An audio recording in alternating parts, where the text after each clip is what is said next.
mabubusit ka din sa mga ibang kongresista eh. Ano? Mabubusit ka rin sa ibang mga kongresista na para bang hindi umattend nung nakaraang hearing, eh andun din naman sila. Parang tunog senador na rin sila. Ano po sinasabi kong tunog senador? Meron kasing mga senador na meron na silang buo na konklusyon, meron na silang sariling version ng katotohanan. Pagkatapos, pagka tinanong nila yung kanilang bisita at hindi kasang-ayon o hindi swak dun sa kanila pong nabuong konklusyon, eh tatawagin nilang nagsisinungaling yung kanilang bisita. Ano po, mga kababayan? Kaya, ba't pa kayo nag-imbestiga? Ba't pa kayo tanong ng tanong? Alam nyo na pala yung katotohanan. Hindi po ba, mga kababayan? Ewan ko ha, kung ako ba yun, alam mo na pala yung katotohanan, tanong ka pa ng tanong, tapos nung hindi sumuwak dun sa katotohanan na alam mo, yung isinagot ng yung resource person, sasabihin mo, sinungaling ka. Kakabusit eh. Ba't pa kayo nagtanong? Drugs, pogo, at kung ano-ano pa. Ang totoo po nun ay, patawarin ako, no? Pero, nung umpisa, medyo na-excite pa ako eh. Sa mga bagong impormasyon eh. Pero, ang totoo po nun, maaaring magkapareho tayo, maaari din namang magka-kontra tayo ng paniniwala. Pero sa totoo lang, hindi ko masyado na mahaba eh. Ano? Ano po? Masyadong mahaba. Kumbaga sa teleseryeng Pilipino, dahil maraming nanonood, binabago yung kwento, inahaba, ini-stress. Hindi katulad ng K-drama, no?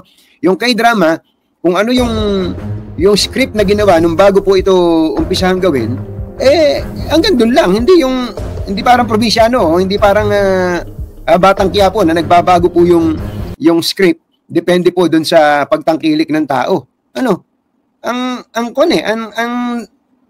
Ay, maniwala kayo. Ang dami-dami na pong nangyari. Siyempre, sabi nga natin, maraming lumulutang na magagaling magtanong. Pero, minsan, mabubusit ka din sa mga ibang kongresista eh. Ano? Mabubusit ka rin sa ibang mga kongresista na para bang hindi umattend nung nakaraang hearing, eh andun din naman sila. Halimbawa lang, ano, ang isa pong babanggitin ko, yung nung nakasalang na si Alice Go kahapon, meron pong nagtanong na congressman, kapogi pa naman ng congressman. Ang pangalan po ng congressman ay Chino Almario. Bata pa eh. Makisig, magandang lalaki. Kaya lang, parang tunog senador na rin sila. Ano po sinasabi kong tunog senador? Meron kasing mga senador na meron na silang buo na konklusyon, meron na silang sariling version ng katotohanan. Pagkatapos, pagka tinanong nila yung kanilang bisita at hindi kasang-ayon o hindi swak dun sa kanila pong nabuong konklusyon, eh tatawagin nilang nagsisinungaling yung kanilang bisita. Ano po, mga kababayan? Ba't pa kayo nag-imbestiga? Ba't pa kayo tanong ng tanong? Alam nyo na pala yung katotohanan. Hindi po ba, mga kababayan? Ewan ko ha, kung ako ba yun, alam mo na pala yung katotohanan, tanong ka pa ng tanong, tapos nung hindi sumuwak dun sa katotohanan na alam mo, yung isinagot ng yung resource person, sasabihin mo, sinungaling ka. Kakabusit eh. Ba't pa kayo nagtanong? Tulad ng halimbawa, may papapanood po ako sa inyo. Tulad na lang nung tinatanong nila si Alice Go, ano, mga kababayan? Si Alice, meron po kasing napanood itong si Congressman Almario at saka siguro yung iba pang kongresista, ito pong documentary ng Al Jazeera. Ano? Yung Al Jazeera po kasi merong ginawang dokumentaryo at sinasabi nila na meron pong isang espiya na nakakulong ngayon dun sa Thailand. Sa Thailand yata nakakulong. At na-interview po ng Al Jazeera itong taong ito na siya umamin na espiya siya. Pagkatapos, sinabi niya na ang espiya naman sa Pilipinas si Alice Go. Pakinggan nga natin. Medyo puputulin natin kapag medyo tingin nyo boring na, no? Andito po yung parte na yun eh. Sabi ko, napupugian pa naman ako dito sa batang ito. Ano kaya ni Congressman Mayo Almario to? Alam na pala niya yung sagot. Tanong pa ng tanong. Ito po, panoorin po natin mga kababayan. Ito pong bahagi na to. Researches, pulling up our own inquiries. This is another source from a completely different party and is unrelated to what we do.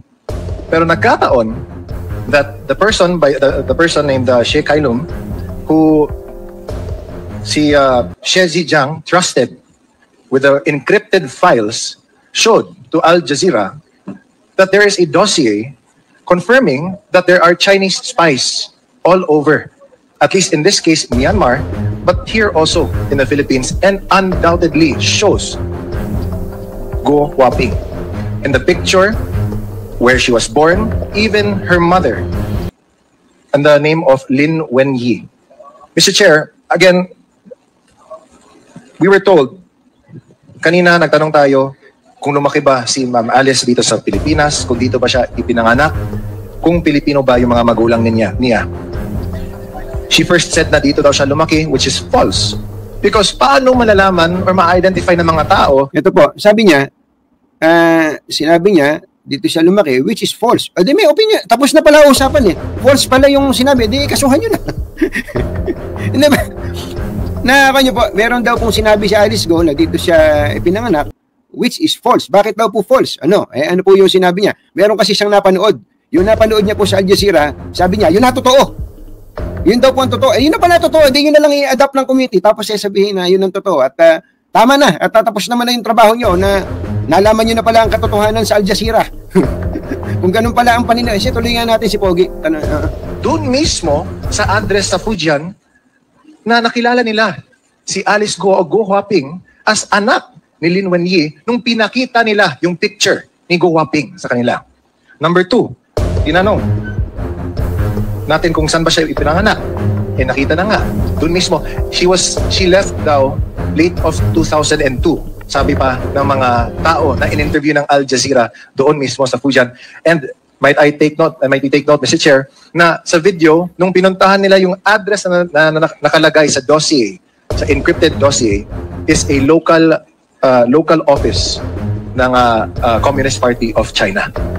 So, Mr. Chair, I think this in itself speaks volumes na, no? Alam niyo po mga kababayan, yung po mga sinasabi ni Congressman Almario, alam na natin yun eh. Alam niyo bakit natin alam? Di ba naalala niyo, may hearing sa Senado. Sinabi po sa Senado na sabi nga nila Senator Wing Gatchalian, Senator Risa Ontiveros, ang nanay niya si Lin Wenyi.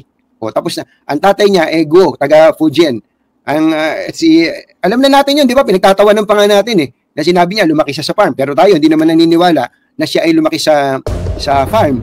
O ibig sabihin, hindi tayo naniniwala na ang nanay niya si Lial, yung katulong na naanakan ng tatay niya. Hindi man tayo naniniwala dun eh. Kumbaga, may sarili na tayong bersyon ng katotohanan.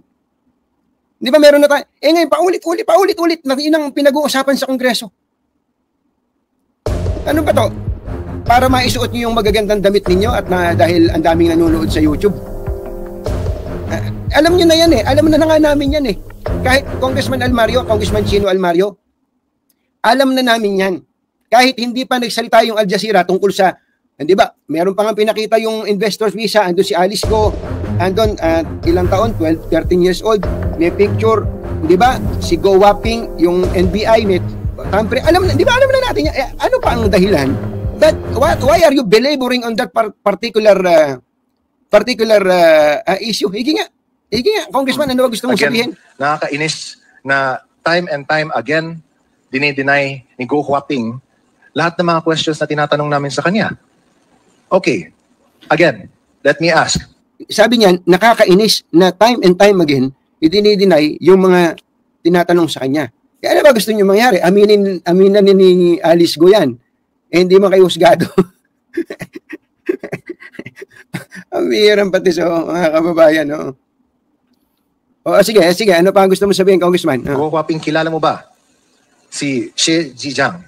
Yes or no? Bago mo lang sagutin yun. Tulad doon, ang tawag mo na kay Alice Go, Go Huaping. Meron ka ng konklusyon. Ano pang gusto mong marinig?